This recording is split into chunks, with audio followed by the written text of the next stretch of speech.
Welcome to Convince Me. We are back for week 11. This is the top of the Power Hour, the only NFL pregame show with all the stuff you care about, none of the fluff you don't. I am Chad Millman. Over the next 30 minutes, my Action Network buddies, Sean Koerner, Simon Hunter, and Chris Raybon, are going to convince me all the props, all the sides, all the totals I should make for today's NFL slate. Plus, we have Evan Abrams with market reports and trends that make you sound smarter than your friends. We're also going to welcome in Dr. Nick Giffen. He's going to take us through the latest need to know from our luck rankings at the bottom half of the hour. Gilles Gallant and Brian Matthews will bring you the touchdown show with all the TD props on the board you need to take a look at. Before we begin, a reminder, like this video, subscribe to the Action Network YouTube page. You can also check everything we do in the award-winning Action Network app. Download it for free today. Let's take a look at the leaderboard. I feel like we need to start giving Koerner an asterisk because there are props he's giving out on Saturday that by Sunday have moved 14 yards in the direction he gave them out. And then he gives out props today, and it's almost impossible to stay close to the market. So, Koerner, I'm giving you a little bit of grace because we know you are the GOAT of all time. So, give us your first prop. Well, I appreciate that. I still have to find winners on Sunday morning, though. So let's go with a fresh new one this morning. I haven't given this one out yet, but Fresh it's prop. fresh prop, fresh official prop. I'm going with Tony Pollard of the Titans under 14 and a half rush attempts.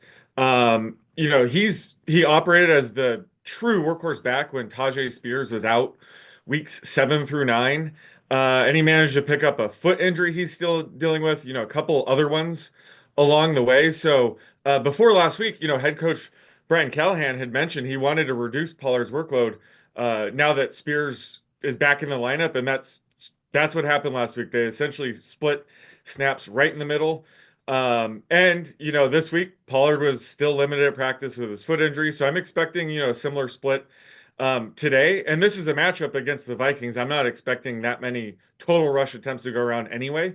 The Vikings have allowed the fewest rush attempts per game, because they have a good defense. They tend to take a lead early on, and teams are kind of forced into a pass-heavy game script. See, certainly, similar game script today. But also, the Titans, they're 2-7, but they've only trailed on 38% of their snaps this season, which is actually below league average. League average is 40%. So they've been in more run-heavy game scripts than people realize for a 2-7 team. They would get a lead, and then Will Levis would blow it away at the end with some, ridiculous, stupid play. So this is actually a game where I'm expecting a lower rush rate than even expected. I haven't projected to trail at a 12% higher rate than their season average. So this is a spot where I'm expecting Pollard's workload to be split in half and fewer rush attempts to go around. So I'm projecting this closer to 13 with about a 62% chance he stays under 14 and a half. All right, so we got a carry and a half of value according to Sean Koerner's projections, which I tend to want to bet no matter what. Simon Hunter, give me something. Going with Josh Jacobs over 73.5 rushing yards. And this is really just, I want to somehow find a way to fade this Bears team. And to me, this is the easiest one where the Bears, they might rally around their new OC, even though we probably rarely see that happen. It's usually the head coach that needs to be fired to rally the troops. But sure, their offense might show up, but their defense, I still think, has major issues. And it's really against their run. We've seen this season, teams are averaging 30 yards per game rushing against this defense. And we've seen this offense in Green Bay. They want to run the ball. Now, coming off a bye week, you expect them to be fresh. And that's why I feel with Josh Jacobs here. This matchup is great for him. It's great for this Green Bay offense. But it's also a nice spot for them to rely on the run. They don't need to put it all on Jordan Love. We've seen this season, when they put too much on Jordan Love, they've struggled this year. But when they ball control, run the ball, that seems like that's the formula from the win games this year with Green Bay. So I love the matchup. I love the scheme for this Green Bay team, especially running the ball. But the biggest one is just this Bears defense. We know how good their secondary is, but against the run, they have gaping holes. It's only gotten worse as the season's gone along as well. Like their run defense just continuously gets worse every week. And I don't think it's something they can just fix coming into this game against Green Bay, right? They're not coming off a bye week. They're on a tight week here after that New England game coming in against Green Bay. So this is really just about this matchup.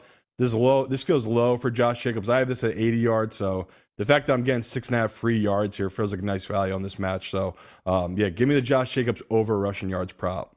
Yeah, look, there's a lot of reasons to like this. The Bears' rush defense was terrible last week against the Patriots. It's one of the reasons, along with giving up 9 sacks, that they got so demolished in that game. This Bears rush defense, since Brisker went out, he's been out for about a month, and he's out for the rest of the year with a concussion. Or at least he recently went on IR. Like that rush defense has a lot of holes. And Matt LaFleur, when he is off a bye, he's fantastic.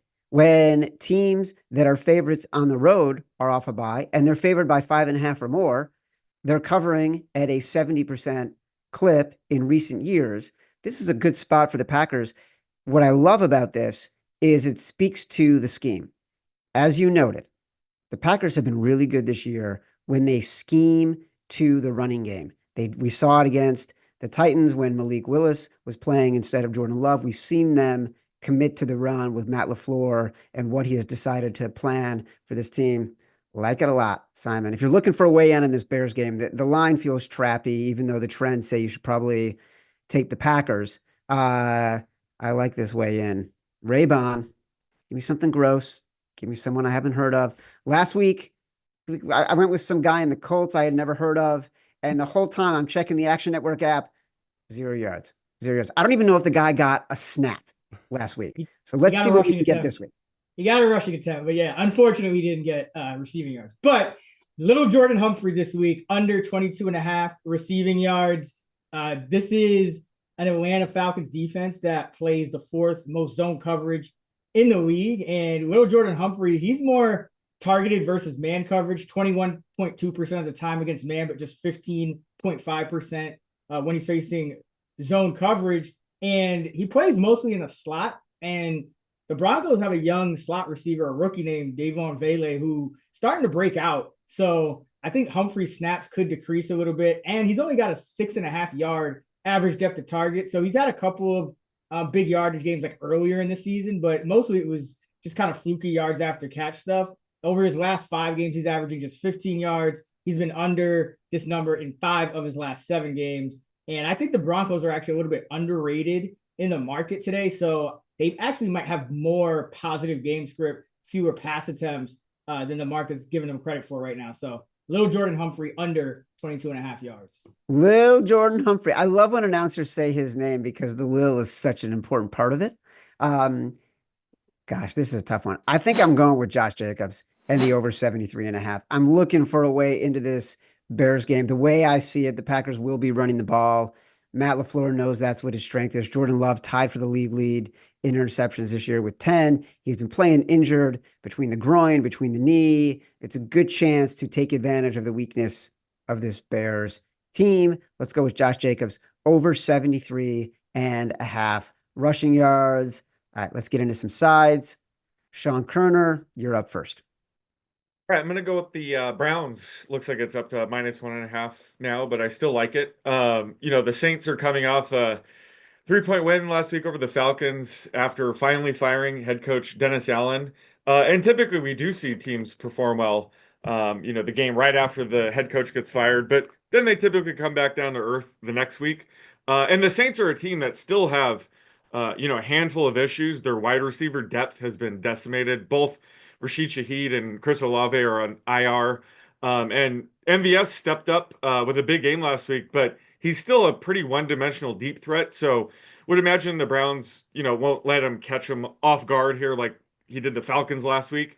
Plus, when I was doing defensive player projections for this game, I noticed that this is actually only the second game where Jordan Hicks and Juan Thornhill have actually been active at the same time. So I think that's a big boost for this defense.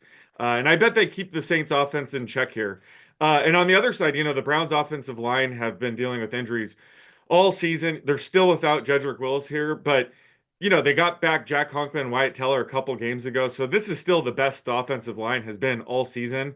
And Nick Chubb is back, coming after the bye week. I'm expecting his biggest workload of the season. So they're back to doing what they do the best here. And this is a great defense for Chubb to attack. The Saints rank 31st in run defense DVOA, and their linebacker, Pete Werner, shaping up to be a game time decision with this hand injury. So could be a great spot for them. They trade away Marshawn Lattimore, so the secondary is not as good anymore. And I looked, Jameis Winston, coming off a game where he has at least 2 interceptions, he's 15-10 against the spread. So he's kind of on or off week in, week out. So I think he bounces back here with a much better game coming off the bye and limit those turnovers here. Well, look, 3 weeks ago, it was a bet on game for Jameis against the Ravens. 2 weeks ago, it was a bet off game for Jameis. Now they're coming off a bye.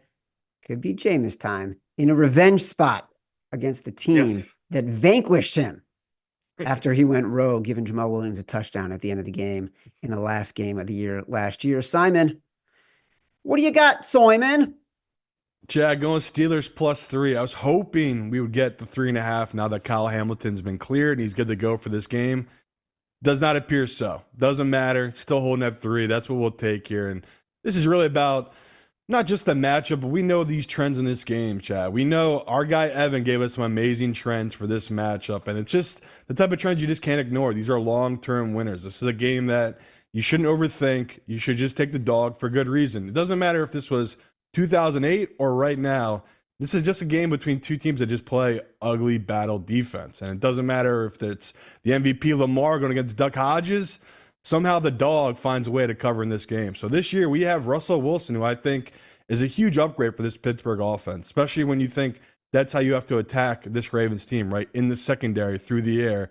We've seen him now a couple weeks in get more comfortable taking those 50-50 balls. Now he has Pickens and Mike Williams. Those are two guys you want to be playing for 50-50 balls. So I love this matchup for this Pittsburgh offense, but really at the end of the day, it comes back to what I said about those trends Evan gave us. So over the last 20 years, underdog in this series, 28-10-3 against the spread. So 74% if you blindly just take the dog in this matchup. The underdog is 15-2-1 since 2015, covering by 5 points per game. In the regular season, the underdog is 23-6-3 against the spread when it's Mike Tomlin facing Harbaugh. Are you getting the trend here, Chad? Take the dog. It's all about taking the dog here. So I'm taking Steelers +3. I love this number. Yeah, look, this has been one of those that people have been looking at since Sunday night, and you want to be back in the dog in this series. It's scary because you always feel like, oh my God, like if this has been the trend, it's due for a regression. But this is the trend throughout the division in the AFC North. Like these underdogs in these rival matchups, teams tend to be somewhat close in terms of standings and in terms of skill. Like they're always ending up within that number. As much as you want to bet against and you want to bet the regression, it's hard not to want to back the Steelers as the dogs in this spot. Raybon, you've been going back and forth and pulling magic on this one. Nobody really knows where you're going, so lay it on us. Go with the Denver Broncos -1.5. Might be up to -2. I still like it. I think the Broncos are in a great spot today. Atlanta has 8 players ruled out to injury. A ton of defensive players. A couple of their starting corners are out. And Charlie Warner, their blocking tight end, is out as well. So this is already a really tough Denver defense. It's the best pass defense Atlanta's faced all year. They're number 8 in pass defense DVOA. And on the other side of the ball, this should be a good Bo Nix game for Denver's offense because Atlanta, bottom 2 in pressure rate. This has been the story with the Falcons for years now. They just don't get pressure. They signed Judon, doesn't matter. They're just not getting pressure. And Bo Nix, 77 completion percentage when kept clean, 44% under pressure. So this is a really good spot for the Denver offense. We have Sean Payton, coming off that tough loss against the Chiefs where they got their field goal block at the end. So this is a team that almost beat the undefeated Chiefs, if not for a fluky field goal block. And Sean Payton, 58-34-1, 63% in his career off a loss, 3-1 this season with the Broncos. So give me Denver. Yeah, it's a good spot for Denver. I think initially, early in the week, I leaned Atlanta. Simon and I talked about this too on the Favorites podcast. Over the course of the week, I probably, like the Broncos, have been more emboldened by what that team did against the Chiefs, which, interesting to me, is the development of Bo Nix, right? You've seen Jaden Daniels take a step back the past couple of weeks. He struggled against the Eagles on Thursday night. His struggles have been well documented. Bo Nix is like slowly been laddering up every single week, getting a little bit better. The defenses have tended to get harder. And this week he gets a defense that actually isn't as hard as the defenses he's been playing. And I love the way Sean Payton has been managing him. That said, how do I not go with the Steelers at 3.5? Like, if I'm getting the hook, I'm getting the hook. Even if it's a 3, I'll still take the Steelers at +3. That's what you bet in this spot. You bet the rah-rah Mike Tomlin, the most profitable coach as an underdog in the NFL in a generation. Go with who brung ya. Give me the Steelers +3. All right. We're going to talk about the public a little bit. We all love to fade the public. It has been a crazy year for favorites, cashing at a prodigious clip. But let's take a look at where the majority of the betting tickets are, according to the Action app. For those who are new, the number of tickets generally represents who the public, the Joes, the amateurs like. The money percentages also available in the app indicates who the pros, the professional bettors, who they like. 87% of the tickets on the Kansas City Chiefs, a very public dog going into Buffalo, another game. How do you not bet on Patrick Mahomes and the trends with Patrick Mahomes in this spot? Historically great. 86% of the tickets, also a public dog on the Cincinnati Bengals on Sunday night. We're going to get to that one in a little bit against the Los Angeles Chargers. 84% of the tickets on the Minnesota Vikings against the Tennessee Titans. So a lot of public favorites, a lot of public dogs, one public favorite. Let's bring in our director of research, Evan Abrams. He's going to make us smarter, hopefully feel better about the bets we are making today. Evan, take it away, brother. All right, so let's go through a bunch of things here. Let's start with that Josh Allen number you just talked about, that 13%. It'd be the lowest support he's ever had from a ticket spread perspective in his entire career. So crazy spot, as we know, but let's go into another number here when it comes to KC Buffalo. This is great. So since 2016, the Chiefs and Andy Reid are 17-7 straight up, 70.8% when listed as an underdog. Since 2016, all favorites across the NFL are winning just 66% of games. So basically, as an underdog, they are winning 4% higher than favorites are since 2016 across the league. Awesome. So then going into the next game, we're going to talk about Sean's one. He likes the Browns. So here's another angle, and this was an outlier that I found way early in the week that I had never heard of before. So in the BetLabs database, which goes back to 2003, we have 257 total quarterbacks. No quarterback is worse against the spread in a non-conference game than Derek Carr. 15, 27, and 1, failing to cover by 5.3 points per game. But the number that got me was this. His margin is so bad in those games that if you throw in a 6-point teaser on his closing line, he is still just 21 and 21 in those games. So it has been pretty bad, and he's never finished above 500 in a single season in that spot. So hopefully the Browns cruise today for the show. And I got two more quick ones. So since 2020, the Ravens have led the Steelers by 10 plus points at any point in their matchups 4 times. They are just 1-3 straight up in those games. Weird things tend to happen in this series, and I know a lot of us like the Steelers today, so if you fall behind, it's a decent omen. And 48.5 in that game, the total, it'd be the second highest ever in their 60-game series dating back to 96. And I leave you with this. Sunday Night Football. Chargers, Bengals, the over-under is 48 tonight as of now. Now, we know the Chargers are allowing 13.1 points per game. Last decade, we've only seen one game close 48 or higher this late into a season with a team allowing 14 points per game or less. 2019, Mahomes-Brady. New England was allowing 11.3 points per game. KC won 23-16, went under. I hope it's that good of a game tonight, guys. Listen, all I heard from you is if the Steelers are down by 10 at some point, probably in the second half, I'm just going to have to hammer the Don't Steelers feel so bad about live. it. Yeah. I'm just going to hammer the Steelers live because that's how it's going to go. If you want access to all of Action's pro projections, make sure to sign up for our annual subscription that is currently on sale.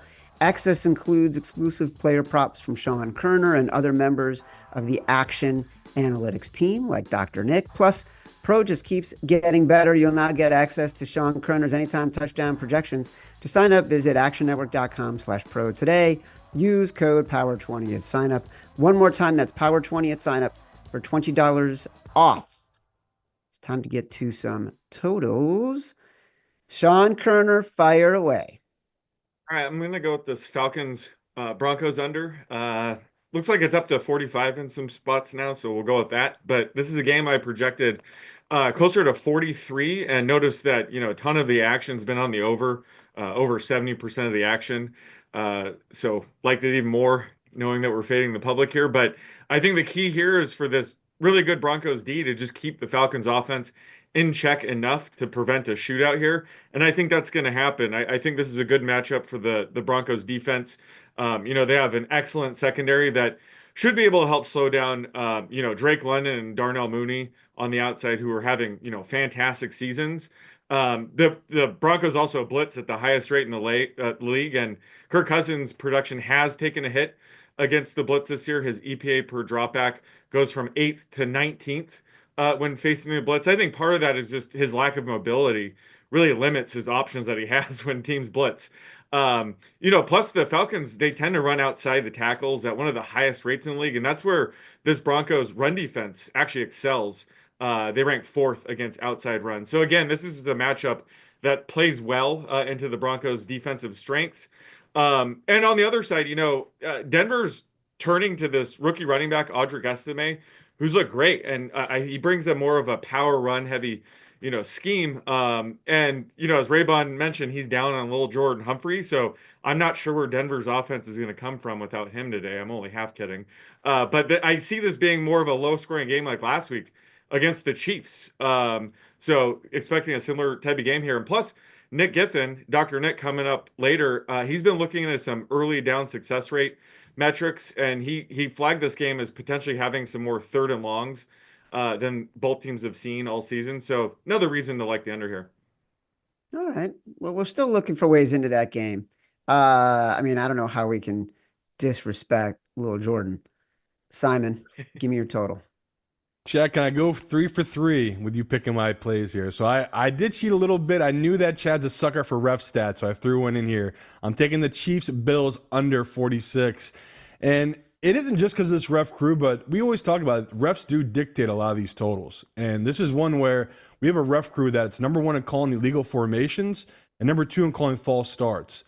Buffalo is called for the second most false starts in all of football. So, I mean, this is the typical hammer meets nail kind of situation here where they can't avoid who they are. We know with the Buffalo Bills, they've shuffled that offensive line this season. And the biggest one for me in this under is just the injuries across the board for both teams.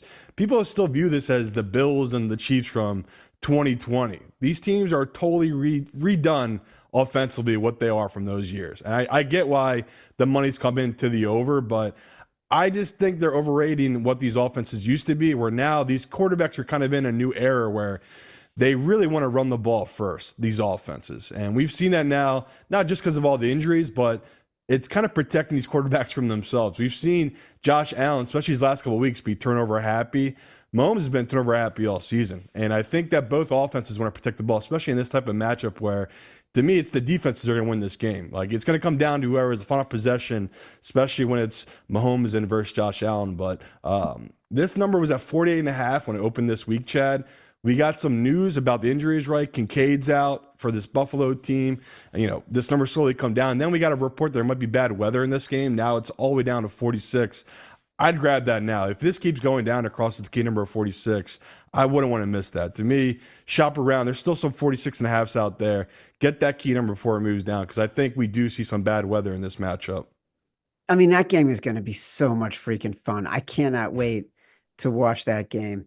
Raybon, what's your gross total today? Let's go with you, Ravens Steelers, under 48.5. This is a total where you have a divisional matchup. You have a Ravens team that's 9-1 to the over. So, the books know that when they price this line, and it's still at 48.5.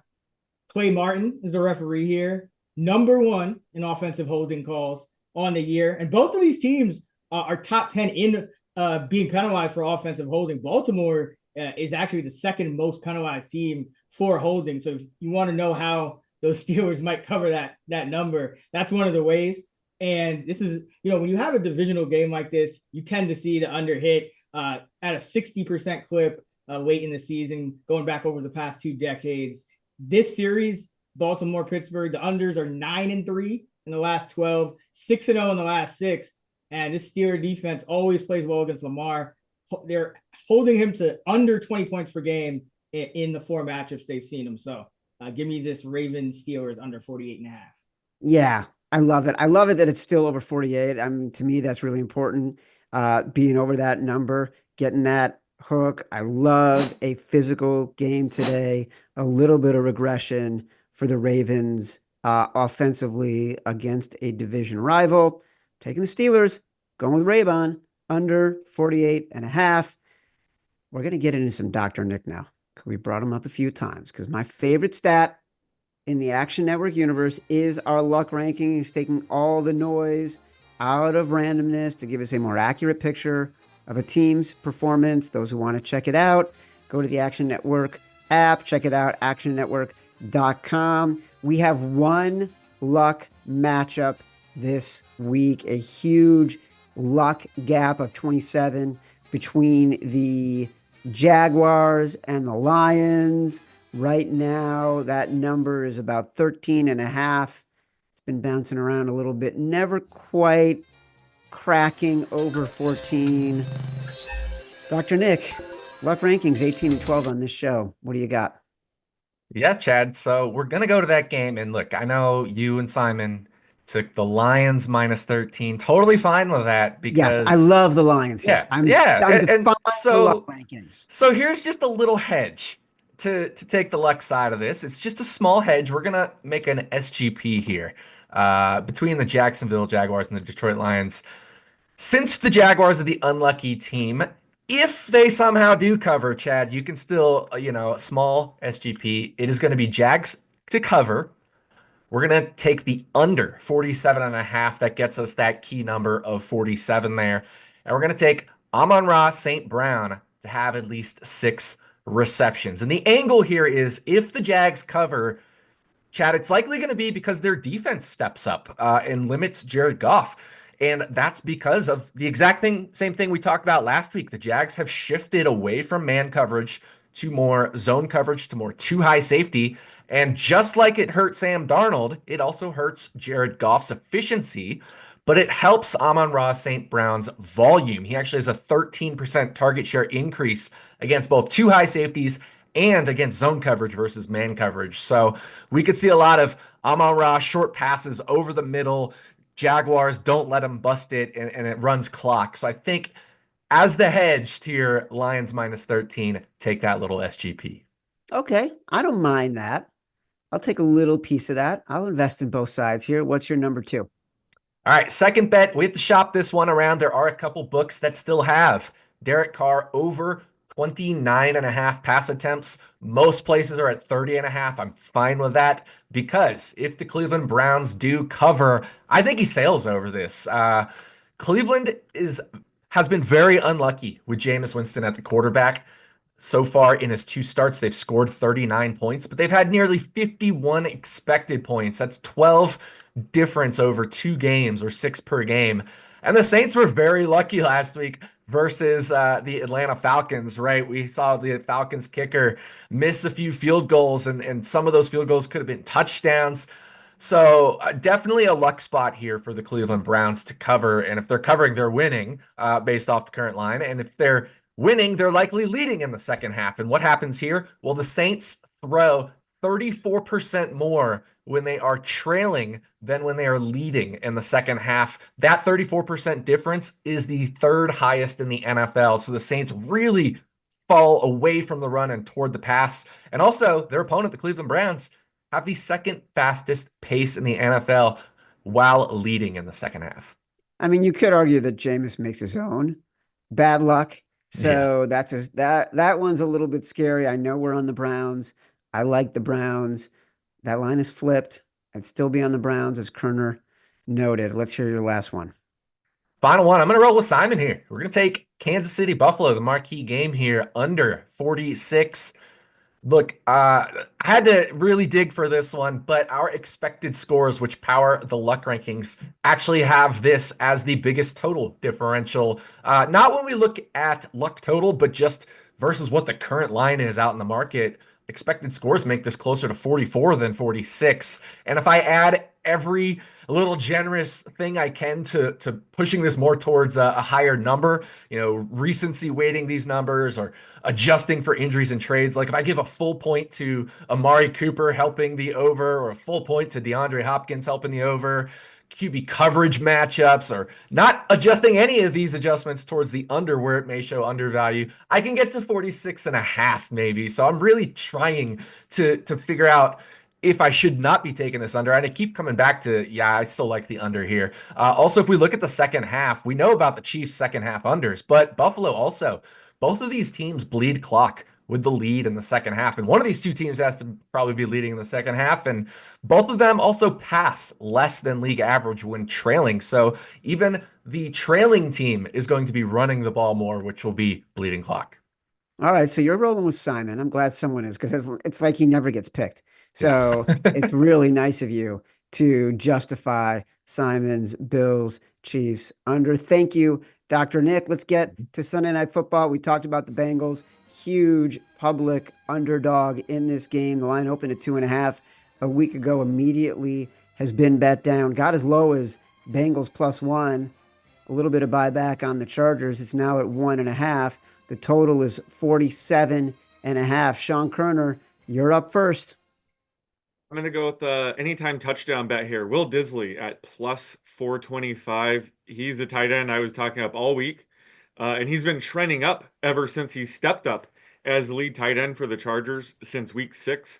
He has 4 more catches now in 4 of the last 5 games since he has taken over that lead role. Still has 0 touchdowns on the season, so I think this is a great buy low spot for him. He's seen 3 end zone targets on the season. There's nothing more predictive than scoring touchdowns than end zone targets, and he has 0 on 3 end zone targets. So again, he's due. Last week he had a 14-yard pass in the end zone, just tip his hands, but a Titans defender knocked it out. I think he's due. I think the market's way too inflated here. I'm projecting him closer to +300, so I like the value we're getting here. I love this. Projection totals, the touchdown projection totals from the analytics team have been banking lately. Simon, talk to me. Going Chargers money line first half, Chad, -120. It's really just about this Bengals offense tend to start slow against really good defenses. We've seen it this season when they face really good defenses. It's just different for Joe Burrow, right? He kind of has a feeling out process, especially where this Chargers defense is historically good this season. I know that people might push back. They haven't played anybody. That's fair. But honestly, my really big reason for taking this shot is we've seen, Justin Herbert be terrible in the second half. And to me, the safer play in this matchup, just taking him the first half. That's where it's all game script. It's kind of going towards the plan of what they want to set up offensively. And I know for a fact that this Chargers team is going to be able to move the ball against this Bengals defense. The only question here is, can the Bengals defense keep up? And that to me is something they'll be able to do better in the second half. The first half, it just really leans towards this Chargers team. I got this at -135. I love the value of -120 on the money line for this Chargers team in the first half. Well, not just some people might say that the Chargers haven't played anybody. Chris Raybon would say that the Chargers haven't played anybody. What say you, Chris Raybon? Yeah, I mean, I'm going with the Bengals +1.5. It's more about Joe Burrow and how good he's playing. Over the last 2 weeks, he's 9 touchdowns and 1 pick. He did it without his left tackle and his number 2 receiver. He's going to get T. Higgins back in this matchup. But I do think it's fair to question just exactly how good the Chargers defense is, because you played Minshew, Bryce Young, Justin Fields, Bo Nix, Spencer Rattler, Jameis Winston, Will Levis. You got the Chiefs when every receiver was injured, and you got the Cardinals and when Marvin Harrison was coming off a goose egg and they didn't have chemistry yet. So there are questions. They're number 31 in pressure rate. So if you don't get to Burrow, which he's getting the ball out quick, and now he's going to have another weapon in Higgins back, this could be a shootout. And I just think the Bengals are the better offense. The Chargers, when you look under the hood, even offensively, like Herbert's playing well, but his supporting cast, the weapons just aren't as good as Cincinnati's. And this Charger team on offense, 30th in early down success rate this year. They've really kind of been just relying on that defense a lot more. But if this gets into a shootout, I question if the Chargers can keep up with the Bengals, even though the Chargers do have the better defense. I think offense wins this and the Bengals have the better one. Yeah, like the interesting thing about the Chargers is that they have built a foundation that will make them so overvalued next season because they are overachieving with not great skill, just based on foundational elements around the line of scrimmage and being really consistent, not making mistakes, not turning the ball over. It's a really interesting team. I feel like professional bettors have not given them enough credit, and now they're starting to sort of come around. I think that's why you saw the number move up from 1 to 1.5. This is a tipping point game if you're a professional bettor and you're looking to decide what your opinion is of the Chargers. I'm going Will Dissly anytime touchdown. I'm with Koerner, and these projections have been so close on so many games and cashing on so many anytime touchdown bets. Give me Will Dissly anytime touchdown for the Chargers. By the way, if you want to play Dissly, if you want to play the Chargers in the first half, if you want to play the Bengals for the full game to cover, you can see the full screen right there. Plus 4,000 for this Sunday night football same game parlay. This has been Convince Me. Good luck to everybody today. Stay tuned for the touchdown show. Thank you, Chad, and welcome to the Touchdown Show for Week 11. I am Gilles Gallant with the Action Network, along with Brian Matthews, a.k.a. the B-Man. Each week, we cover the anytime touchdown market in the NFL. We're going to have best bets today for the 1 p.m. and 4 p.m. Eastern games. We're going to have some touchdown parlays as well. We're going to have a same-game parlay for touchdowns between the Bengals and the Chargers for Sunday Night Football. We're also going to have a very special guest today, Kenny McAndrews, a.k.a. Kill Kenny, with the Moonshot Discord. He's going to join us today and give out his favorite touchdown bets that he likes for Week 11, maybe a moonshot or two. And so here's how it's going to work. We're going to start down bets. They're going to have the lowest odds. We're going to work our way up, and then we're just going to unleash some spicy 2 touchdown bets over 10 to 1, and that's going to be coming near the end of the show. But B-Matt, let's start off with our best bet, and I am looking at this Lions-Jaguars game where I think the Lions are going to probably put up a ton of points, and they're probably going to pump the Jaguars today, and if that is the case, I'm going to take Jameson Williams to score a touchdown in this game. He's around plus 220, so let's talk about Jamo. So he's got 3 touchdowns in 7 games. He came back from suspension, had 3 catches. I just love this matchup for him, dude, because the Jags pass defense, they're last in defensive DVOA versus the pass, last versus wide receiver 2, 28th against the deep ball. And they have such an obvious weakness, which is which they play at a top 5 rate. They play man coverage at a top 5 rate, but they just are not very successful at it. And usually when you're playing against the Jaguars, you want to take somebody who is very good at beating man coverage. And Jamo leads the team with a 4.14 yards per route run. So I love that he's around over plus 200. I will acknowledge that I'm also showing value on Khalif Raymond around like plus 850. Friend of the show, Nick Giffen, is actually on him today for a long shot bet. So I love this bet of Jamo scoring a touchdown on the Jags. B-Matt, what do you think of Jamo in this matchup? What do you think of this Lions-Jags matchup? Do you think it's just going to be a score fest, or do you think they'll just run all over them? No, I think it'll be a score fest. I think number one, you got to get the passing game right, especially after Jared Goff last week came out and, I'm not sure what the final number was. I think it was 3 or 4 picks. Five. There you go. Five. I thought so. I'm like, but you throw 5 interceptions, you want to make sure the first thing you do is get that quarterback out there in a game with a great matchup at home, indoors, and you let him light him up, get him back on track, get some confidence back on. And so love Jameson Williams, and I like the fact that there's no Laporte either. Yes, absolutely. I should have mentioned that. So no Laporta today. So Brock Wright is going to be tight end 1, and Shane Zylstra, a little foreshadowing, is somebody that is going to be tight end 2 in that offense. All right, so Jameson Williams, best bet of the week for me on week 11. BMAT, what is your best bet for week 11? All right, so I'm going to go back to the well, and if can we just run the film back from last week? So I'm going to go George Pickens anytime touchdown at plus 140, and so I look at the matchup, and again, you look at now with Russell Wilson at quarterback. George Pickens has 2 touchdowns in his last 3 games. Should be 3 if one isn't called back on a penalty, and had another one where he couldn't get 2 feet down, but managed to get 1 foot down twice. So, I mean, this is the matchup you want. You look at it, it's a team that in the Ravens that is shutting down the run, but is giving up the most receiving yards in the NFL. So then you look to the other side and you say, all right, well, who's Russ's favorite target? It's not even close. It's George Pickens. So I just think that this is a game that sets up for, a kind of a game script that sets up well for him. I think George Pickens scores again, and I think he could potentially even find the end zone twice. Yeah, Cortland Sutton 2.0. We talk about this all the time, man. It's just Russell Wilson is just a much better deep ball thrower than what we're seeing from Justin Fields, right? So Pickens as well. I mean, we just watched the Bengals score 5 passing touchdowns on them. Jamar Chase went for 3 touchdowns on them.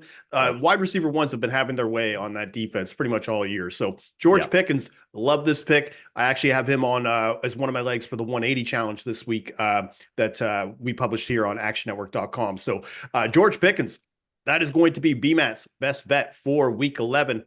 Now, if you want access to all of Action Pro's projections, make sure to sign up for our annual subscription that is currently on sale. Access includes exclusive player prop picks from Sean Koerner and other members of the Action Analytics team. You also get access to exclusive expert articles, our best spread, money line and total, bets, and real ticket and money percentage.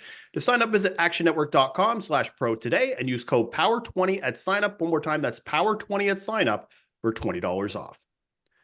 All right, B-Man, now let's look at Sunday Night Football, and let's look at these touchdown odds. Right at the top, you've got J.K. Dobbins at the top at -110 for the Los Angeles Chargers.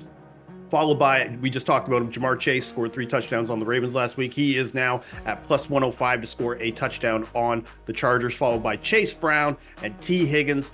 Then you start to see some Chargers players. We got Ladd McConkey at +195, Gus Edwards at +260, Quentin Johnson at +260, and then you've got Mike Gesicki at +300, Josh Palmer, and then Justin Herbert is all the way down to +430. Not sure if anybody's going to be betting that, but Justin Herbert scored a touchdown in this game around +430. B-Matt, you look at these touchdown odds. What's the first guy that pops out to you? Because I've got a couple of guys that I like, but I wanted to see what your thoughts are. Yeah, this is a guy that I've already played this week, and that's Quentin Johnston. I just think that this is a fantastic matchup for Johnston. He's a zone killer. 5 touchdowns in his last 6 games, 2 touchdowns in his last 2 games since coming back from injury. Defense is running, a ton of zone, 5 touchdowns against zone coverage. So Johnston is the guy that I like in this matchup, and I like the odds too. Yeah, Quentin Johnson is somebody that I'm kind of aligned with you. But I also think if we're going to use Quentin, I think we need to pair him with Jamar Chase too, because Jamar Chase, even though he can pretty much excel against both man and zone coverages, the Chargers, they play a lot of zone, and Jamar Chase actually leads the NFL in touchdowns versus zone with 5, and he actually is the co-lead because the other guy who has the tie for touchdowns is Quentin Johnson, coincidentally. So let's take those 2 guys to pair up with. But B-Man, I wanted to ask you about Gus Edwards, because J.K. Dobbins, I'm just not really seeing that burst that we had saw in maybe the first couple of games of the season. Gus Edwards came back last week, got double-digit carries. Do you think maybe we should add him as a third leg? We could really boost this parlay. Yeah, oh yeah. So look, there are a few things you look at with Gus Edwards, right? And I look at J.K. Dobbins is coming back from a serious injury, right? And he has been getting the absolute lion's share of the work because most of the running backs have been hurt. So Gus comes back last week, and you immediately see a steep decline in Dobbins' carries. Not only that, Greg Roman after the game talks about how good it is to have Gus Edwards back, the fact that he's looked, as good as he's seen him in a long time. And then you couple that with the fact that he got 4 red zone carries, and his nickname is the Gus Bus. So if I'm taking anybody for some goal line equity as far as a running back is concerned, let's go ahead and add the Gus Bus. I do think it's not a coincidence, rather, that the Chargers' passing attack increased as far as frequency once Gus Edwards was hurt. You saw that pretty much right after the bye. After he hurt his ankle, they started throwing a lot more. And even J.K. Dobbins, you mentioned the workload. This is technically the most carries and touches he's ever had in a season. Yeah. So the fact that right now, like, we're in unprecedented territory for J.K. Dobbins, I think Gus Edwards is still going to be heavily utilized. So we're going to pair those three together. We're going to take Jamar Chase, Quentin Johnston, and Gus Edwards. You parlay those three together, you get a parlay around 24-1, just under 24-1. So that is going to be the parlay, and you could find that at FanDuel. All right, B-Matt, let's move on to our second best bet of week 11. I went first. Why don't you go first this time? Yeah, so I came into the show this year with a hard and fast rule to never bet Browns players. And when I did recently, they came through for me. I'm going to go ahead and I'm going to make my medium bet, Cedric Tillman, anytime touchdown at plus 200. And this number just doesn't make a lot of sense to me. So since Amari Cooper left, we're looking at a guy in Tillman that has seen 40% of the end zone targets on this Browns team. That's a wild number. And then you couple it with the fact that it's not Deshaun Watson at quarterback anymore. It's Jameis Winston. And yes, Jameis very well could throw 5 picks. But in the same breath, he could very well throw 5 touchdowns and 350, and throw for 350 yards. So I look at this, Tillman has 3 touchdowns in his last 2 games. And you're looking at a guy that's got, a near 40% target share and then about a 30% first read share. So I just absolutely love this matchup. Jameis going against his old team in the Saints. The game is indoors, so we don't have to worry about weather. And both Darnell Mooney and Drake London, had 90-plus receiving yards last week. So the Browns are going to air it out, and I really like Tillman since Cooper's been gone. Absolutely. So Tillman been one of the better players against man coverage this year for the Browns. Yeah. And then you had mentioned it, like Jameis has only played 2.5 games, 2.75 games, and Tillman has over 30 targets in that stretch. So it's like him and Njoku. He only has eyes for 2 guys right now, Tillman and Njoku. So the fact that Tillman, I think you're getting a little bit better odds, and you're basically getting a wide receiver 1 at 2-1. Yep. In a potential trailing game script as well. I love this bet. So Cedric Tillman at 2-1 is going to be B-Matt's second best bet of week 11. All right, B-Matt, I'm going back to an old faithful, old familiar. Hello, Knockness, my old friend kind of thing is what we could say here. So we're going to take Dawson Knox to score a touchdown at plus 330. He's around plus 290 now. Basically anything over plus 275 is what I'm looking at for Dawson Knox. So here's the deal. Dalton Kincaid is out, so Knox is going to be tight end 1 now. And the Bills' receiving options overall are pretty limited. Keon Coleman is out. Amari Cooper's dealing with an injury. And Knox, to his credit, was still playing over 50% of snaps before the Kincaid injury. He's pretty much going to assume that role, not to the fullest extent, but I do expect him to see at least 70% of snaps. And he had a 92% route participation last week as well. So facing the Chiefs, this is the other thing too, is that Josh Allen has targeted Kincaid the most against man coverage, and the Chiefs play man coverage at a top 6 rate. So he's going to be looking for his tight end in this spot. And when you look at this Chiefs defense and try to find where the weakness is, for defensive DVOA, they kind of rank top 10 against almost all positions. Wide receiver 1, wide receiver 2, wide receiver 3, running backs as pass catchers. But the one position group that they actually rank pretty low against is tight ends. They're 20th in defensive DVOA. And when I look to see how Knox has done well this year, he caught his only touchdown this year against the Jets, another team that plays man coverage at a top 10 rate. So one of the things, B-Man, I think you remember this rule that we used to have where if Dawson Knox was over plus 200, it was an auto bet. This is before Dalton Kincaid would get there. So now at plus 330 or even plus 290, like for the culture, I got to take this swing on Dawson Knox in this game. Before we bring on Kenny, what do you think of Dawson Knox? I know you have a special place for him in your heart as well. Yeah, look, Dawson Knox and Dalton Schultz, they will always hold some special spots for me. Those are guys that have just delivered time and time again. So I love this. It's a great matchup too, especially, with the defense that the Chiefs are playing. It's kind of the slot that has beaten them. Dawson Knox and Khalil Shakir are kind of those profile as the guys that can really do some damage. And we've seen, when Josh Allen gets near the red zone, it's, a lot of times he's running in or, he's looking at one of his tight ends. So I I love Dawson Knox. I join you on this one and would have collabed with you if I didn't have Tillman in place already. All right. So Dawson Knox is going to be my second best bet for week 11. Now we're going to bring in our special guest for the touchdown show, Kenny McAndress with the Moonshot. Touchdown! And welcome back to the Extra Point. And it's been a long time coming. We have got a very special guest today for the touchdown show. Kenny McAndress, you might know him as Kill Kenny on social and on Twitter, on your other handles, aka the Moonshot. Kenny, welcome to the touchdown show. What's going on, man? Good morning. Thank you for finally having me on. I know I feel like I've been putting this off here, maybe building it up too much, but at the same time, I feel like I really got to have you on the show here because you're one of my favorite touchdown bettors on in the space here. So, Kenny, what is your favorite touchdown bet for week 11?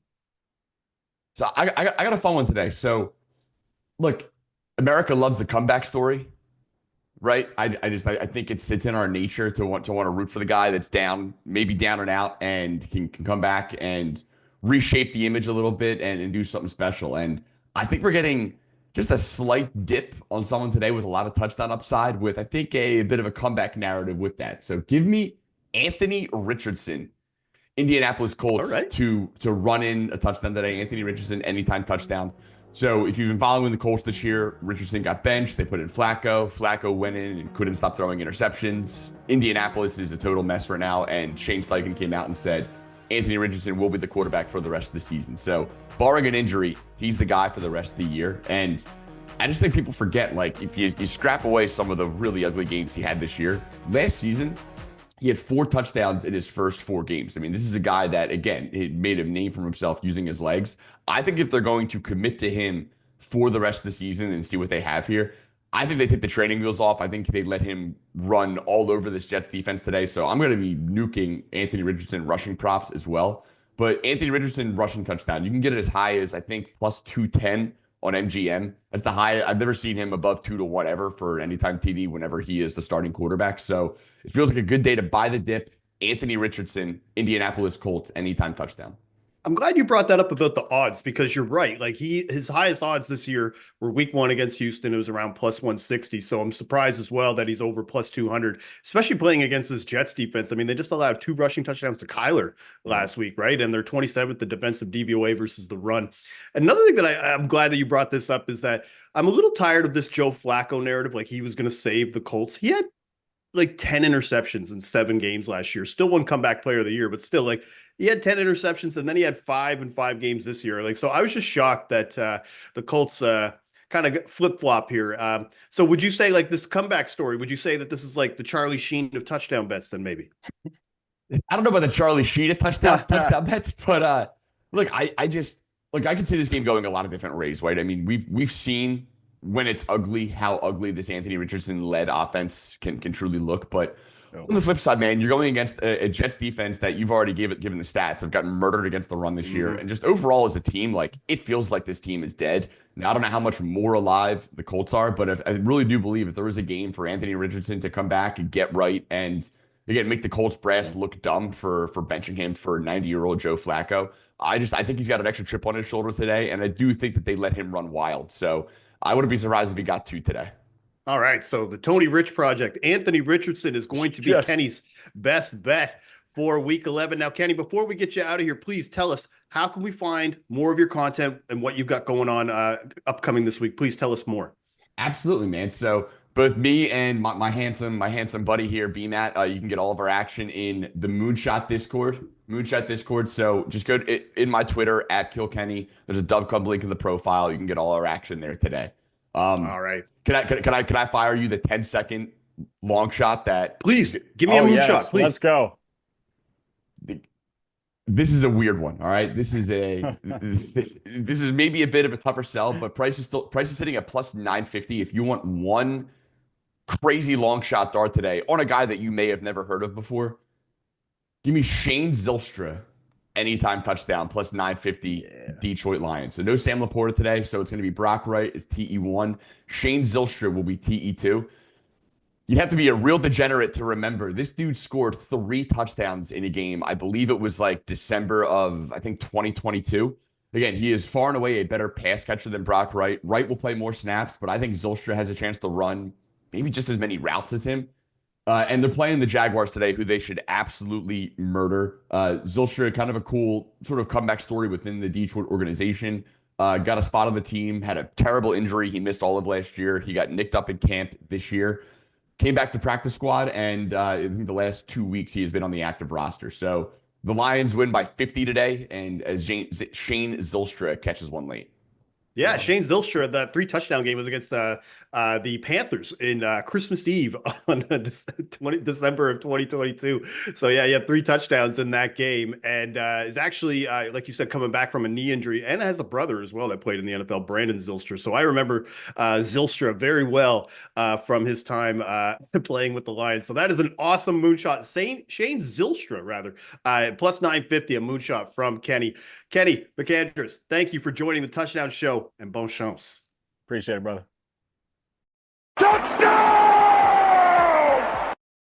And we are back, and now we are going to do our spicy touchdown bets of Week 11. B-Matt, we have to do another collab, man. And not only that, we have to do a little bit of collabing for our old friend, Charlie DiSturco, on the show, a guy that I know that he would 100% endorse to do a collab on. And that is going to be Deebo Samuel to score 2 touchdowns today at 11-1.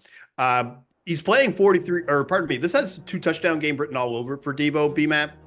Seahawks are kind of a perfect matchup because they don't really do anything well defensively. They rank 17th in defensive DVOA versus the pass and the run. They're middle of the pack for touchdowns allowed on both receiving and rushing. But I also think, B-Matt, the return of Christian McCaffrey, I don't think it can really be overstated because it allows Deebo to just be a way bigger threat. There's just less defensive attention on him. He scored 2 touchdowns on the Seahawks defense last year at home when they played earlier a couple weeks ago in week 6, 76-yard touchdown reception. I just think there's too much upside, especially if they want to take it easy with Christian McCaffrey and maybe not give him that full, 23 to 25 carry workload. What do you think about Deebo for 2 touchdowns today at 11-1? Oh, I absolutely love it. I mean, this is the team that Deebo destroys historically. 100+ receiving yards in each of his last 2 games against the Seahawks. 100+ in 3 of his last 4 games, if you go back that far. Yeah, he's just destroyed this matchup. I also like the fact that there's no George Kittle. And like you said, McCaffrey attracts a lot of attention. So this pass defense for Seattle has been terrible. So I love the Deebo pick and a collab for our boy Charlie.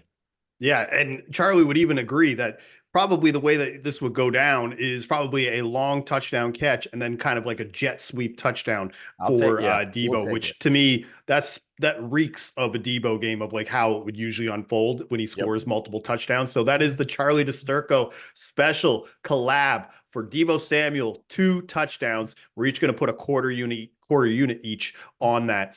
B-Matt, what is your second spicy bet for Week 11? All right, so this is my 3rd time, taking a guy in the mild and then taking him for 2+ touchdowns. It hasn't worked for me yet. 3rd time is the charm, I hear. And so I'm going to go George Pickens, 2+ touchdowns. It's 11-1 right now.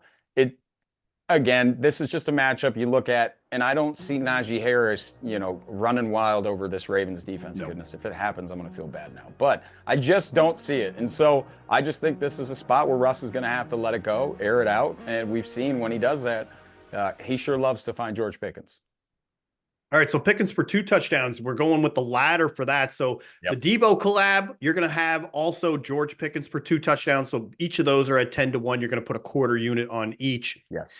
B-Matt, I'm kind of pot committed on a guy now at 2, but it's actually with that New Orleans Cleveland game, and that's Taysom Hill. I'm taking him again, doing it again. Love 2 touchdowns. It's around 16-1. One of these weeks it's going to happen. He's playing 43% of snaps.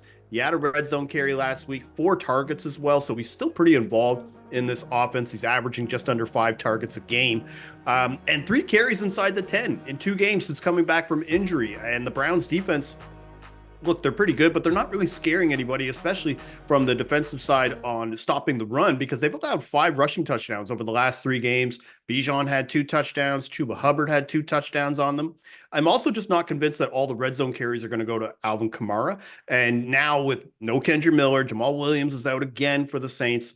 I think this is a perfect game for Taysom to run it up. So not only did I bet him for 2 touchdowns, I've also got a bet on him for 1 touchdown as well, around plus 185. So Taysom for 2 touchdowns is who I am betting for my second spicy touchdown bet. BMAT, before we look at the 180 challenge, what we want to do for the touchdown show, what do you think of Taysom again for 2 touchdowns against your Browns defense?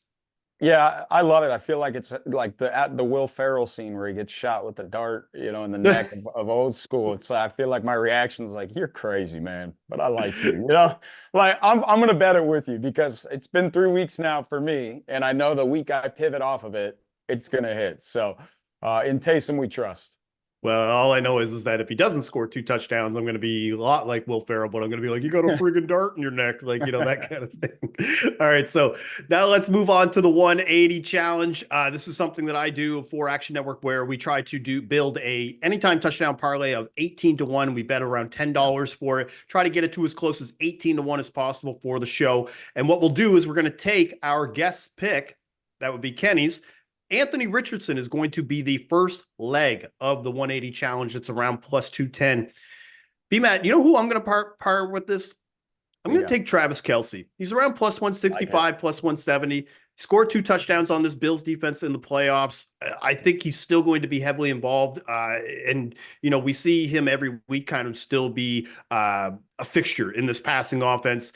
I know some people, they're kind of, you know, a little off Kelce just with his off-field stuff and just not being as much of a touchdown threat as he used to be. But I still think that the stakes of this game, the Chiefs are going to be looking for Travis Kelce a lot. So I'm going to use that as the second leg of this parlay. So Anthony Richardson and Travis Kelce, what do you want to use for the third leg? I mean, do we add Debo here? He's around plus 130. I mean, you could probably just triple down with George Pickens if you wanted to. You know what? I think we have to go George Pickens. I think this is just the matchup for it. You know, we look at like what teams get beat by the pass, and that's it. So, all right, you know what? I like it. We're tripling down. Okay. George Pickens. Yeah. All right. So here's the parlay then. We're going to do Anthony Richardson, Travis Kelce, and George Pickens. We're going to pair those 3 together, and that parlay comes out to around 17 to 1 at FanDuel. So that'll be the 180 challenge for the touchdown show for week 11. All right, that's all for today. 4 picks from me, 4 picks from BMAT. We've got some touchdown parlays on deck. I want to remind everybody the touchdown show will be back here for week 12 on Sunday at 11:30 a.m. Eastern, live right after Convince Me during the Action Network Power Hour. And if you missed the show, you want to get our picks, download the Action app. All of our touchdown bets are tracked there. You can get them as soon as we bet them with pick notifications. I want to thank you again for joining us for the touchdown show for week 11. Bon chance.